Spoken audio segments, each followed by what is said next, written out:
मुलगा निवडून आला म्हणून चक्क शिवसेनेच्या जिल्हा प्रमुखाने भाजपच्या पराभूत उमेदवाराच्या घरासमोर फटाके फोडले।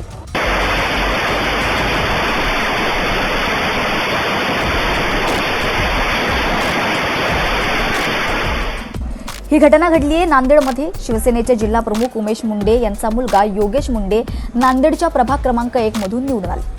भाजपचे दीपक पाटील यांचा योगेश मुंडे यांनी पराभव केला आणि 19 तारखेच्या मध्यरात्री शिवसेनेचे जिल्हा प्रमुख उमेश मुंडे मध्यरात्री दीपक पाटील यांच्या घरासमोर काही सहकाऱ्यांसोबत पोहोचले। दीपक पाटील यांच्या घरासमोर त्यांनी फटाके पण फोडले।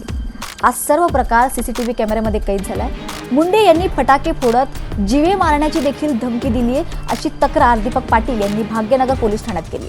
तर या सगळ्या प्रकरणावरून नांदेडमध्ये सध्या चर्चा होतीये आणि नांदेडमधील 3 सीसीटीव्ही व्हिडिओ जे आहेत आता ते सध्या समोर येत आहेत। त्यातील एका व्हिडिओत घराच्या गेट समोर काही जण फटाके फोडताना दिसत आहेत, तर दुसऱ्या व्हिडिओमध्ये ते येताना दिसत आहेत आणि तिसऱ्या व्हिडिओमध्ये ते जाताना दिसत आहेत। तर हे तिन्ही व्हिडिओ जे आहेत ते सध्या नांदेडमध्ये चर्चेचा विषय ठरतात आणि त्यामुळे भाजप आणि शिवसेना यांच्यातील अंतर्गत स्पर्धा देखील चर्चेचा विषय ठरते।